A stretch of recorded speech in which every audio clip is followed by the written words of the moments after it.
On this episode of Watch Stuff with Us, your friendly neighborhood Spider-Man, episode 1 and 2 recap, review, and breakdown.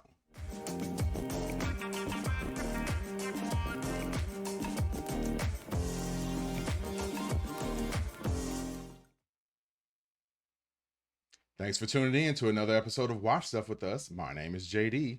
Thank you so much for checking out this episode. We're going to be talking about your friendly neighborhood Spider-Man, which kind of surprised me. So, if you enjoy the content on this channel, please hit the like button, hit the subscribe button, drop a comment below, and don't forget to hit that notification bell so that you are notified each and every time we go live in 2025. So, let's get this going.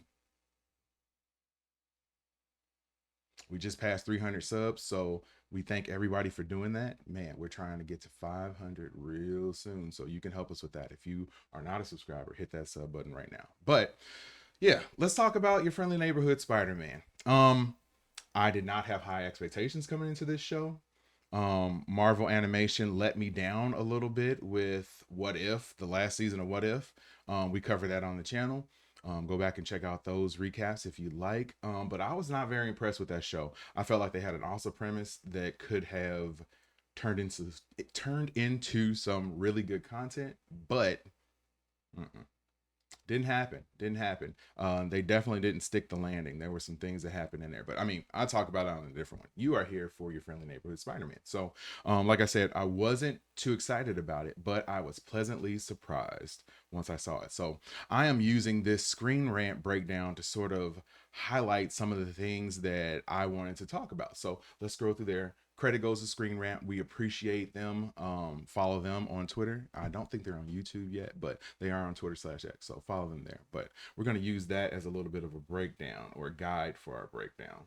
Um, yeah, so you start out in traditional sense with Aunt May, Peter being late, all that type of stuff. Like it's the same normal tropes. So I was not enthused about that. I was like, oh man, like we're gonna see Peter's origin again and him having to fumble around with stuff and not knowing what his powers are. But we fast forward really quickly into a major situation that occurs. So you have Doctor Strange appearing, and it looked like some sort of like venom symbiote alien monster just dropped out of the sky. So somehow I'm guessing Doctor Strange accidentally opened a portal, and that portal was centered right above the high school that Peter was starting at. So yeah, I immediately had my eyes and ears perk up a little bit because I was not expecting Doctor Strange. Like I did not read any spoilers for this. I didn't watch any previews for this. Like nothing. I saw the trailer and that was it. So when Doctor Strange showed up, I was like, oh, okay. So are we gonna go cosmic real early or what? But eventually they have the fight. The school gets destroyed to some degree, and you have Peter then having a spider, I guess, came out of the portal too. Just so happened that that spider comes out the portal, and the portal closes up. Spider drops down, and it bites Peter on the back of the neck. One other thing that was interesting is that after the spider bit Peter, it went off in someone else's book bag. We don't get to see who that is, so I know that that spider is going to come up again, and I wonder who it's going to bite. So, a few other things that I wanted to talk about was, yeah, the fast forward. We went forward several months. I think they said 3 months, and you got Peter with his homemade suit, and he's out here fighting crime. So we accomplished one of the things that I didn't want to see is that I didn't want to see the whole beginning of Peter, like all that stuff. They have finally realized that we as an audience know those things already because most of us have already seen at least at least two, probably three Peter Parker origin stories. So we don't have to see that part anymore. So we fast forward to him fighting crime. You see him make his first or one of his first big um, crime fighting splashes that was just so happened to be broadcast on some sort of social network. So it got a bunch of following and a lot of people watching.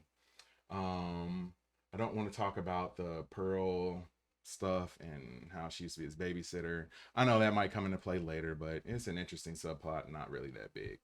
Um, And the one other thing that I wanted to talk about, though, with the situation with the muggers, is that that was Harry Osborn that he saved. So I wonder if that is what got Norman Osborn's attention initially. So we'll talk about that later when we get to that. But yeah, you had right here where it talks about sometimes later Spider-Man catches a stolen van before it hits a bus, mirroring the video that got Tony Stark's attention in the main MCU. So I wonder if that as well was one of the things that got Norman's attention. um, you see a lot of correlation and sort of mirroring of the origin story of our current Tom Holland Spider-Man and his movies, and how um, he had Tony Stark as a mentor, but this one is going to have Norman Osborn as a mentor. So just wonder how quickly Norman is going to go down that villainous path, or if he's not going to do it at all. Um, so yeah, we see how Peter ends up becoming science partners with Lonnie Lincoln, who turns out to be Pearl's boyfriend. Um, they fought the stereotype of him being a jock and not being very smart. So it turns out that he was very smart, and also seems to be a pretty good dude. One thing I didn't like, coming from my perspective, is that we have the same old sort of cliche of here's the smart kid going to the smart school with all the smart kids, and then he goes home at night to a urban area, let's just call it that, goes home to an urban area, and his family isn't as fortunate as some of the other families. And like, I get it, like that probably would be his story, but I get tired of seeing that sort of depiction of people who look like me, just to be honest. If you don't agree with that, okay, let's fight it out in the comments. um So yeah, let's fast forward a little bit. Oh, let's get to this one. It says, mirroring Spider-Man's debut in the main MCU, Peter is met not by Tony Stark's Iron Man sitting in his apartment, but Norman Osborn. It was almost a shot for shot replay of Tom Holland Spider-Man when he walked through the door and he saw Aunt May talking with Tony Stark. So I thought that was cool. I really enjoy how they are sort of playing those situations off of each other, but flipping it. So if we continue to do that and they shake the tropes and the crutches that they could use by stuff that has already been told as far as Spider-Man is concerned, this is gonna be a good show.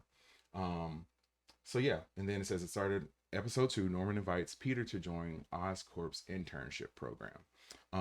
Once he got there, some of the people and their names were pretty familiar to people who are at least somewhat familiar with Spider-Man and his backstory. So Amadeus Cho, who eventually I believe turns into a version of the Hulk. So it'll be interesting to see if we see that.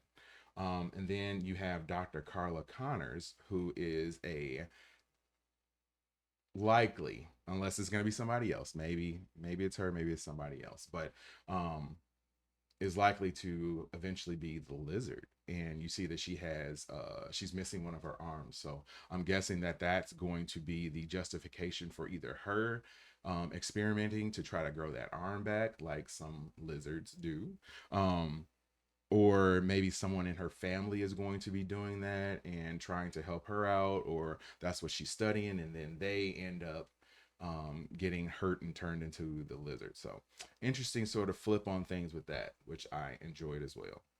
um yeah, you sort of fast forward even more. There was a party, all that stuff didn't really matter. The football game went well, blah blah blah blah blah. Spider-Man's fighting Pyromaniac, or a Pyromaniac. I think his name was, yeah, Butane, as it says on here. Easy fight, nothing serious, but just it gave Peter a reason to leave Oscorp, which we get into in the very last point on here. That return to Oscorp, Peter gets called to Norman's office, where Osborn shows Peter security footage of him putting on his costume and leaving to fight Butane. So Norman knows that Peter Parker is Spider-Man. Um, that was one thing that I was pretty shocked by, that they went to that revelation early on, but I'm very excited to see where that goes. Is Norman going to use Peter as Is he going to help to cultivate Peter Parker Spider-Man? Or is he going to look to get rid of Peter Parker Spider-Man as he does some things to maybe disturb Norman's business or his interests? So that'll be interesting, but that's pretty much a recap of episode 1 and 2. Yeah, overall thoughts on this show. I enjoyed it. I honestly was not expecting to enjoy it as much as I did, but I did. So I am looking forward to the next episode. I know that the next, I think almost 3 episodes are going to be released at once. I know they're doing batches of episodes that kind of correlate together. So I was a little shaky about that decision initially, but after seeing the first 2 episodes, you totally understand why they were grouped together, especially ending on that sort of cliffhanger. But yeah, I want to see the next group of episodes, and I'm hoping that they continue to subvert the tropes and the things that we currently and almost all of us know about Spider-Man. So yeah, keep changing it up. Keep doing things that are different. Give us a different Spider-Man story. Give us a different take on his origin and how he's able to fight crime on the neighborhood level. Like, we don't have to go cosmic right now. I like the little ties into things that there is a better or a bigger, universe out there. And you saw Doctor Strange and a portal open up and all that stuff. And you see, and it proves that. But I don't need all of that right now. Just tell me a good Spider-Man story on a ground level, and then I think we'll be good. But yeah, I enjoyed it. So if you enjoyed it, or if you didn't, or if you don't like what I said, or if you do like what I said, just anything, drop a comment below. Let me know what you think of the show, and if you are going to continue to watch it, because if you're going to continue to watch it, you need to continue to watch me, because I will be here each and every day dropping videos. We drop all sorts of content, not just Spider-Man. We do everything on our channel. So hit that subscribe button, drop a comment below, hit the like button while you're here, and hit that notification bell so that you are notified each and every time we go live in 2025. I really appreciate you for tuning in to another episode of Watch Stuff with Us. I'm JD, and I will see you when I see you. Peace.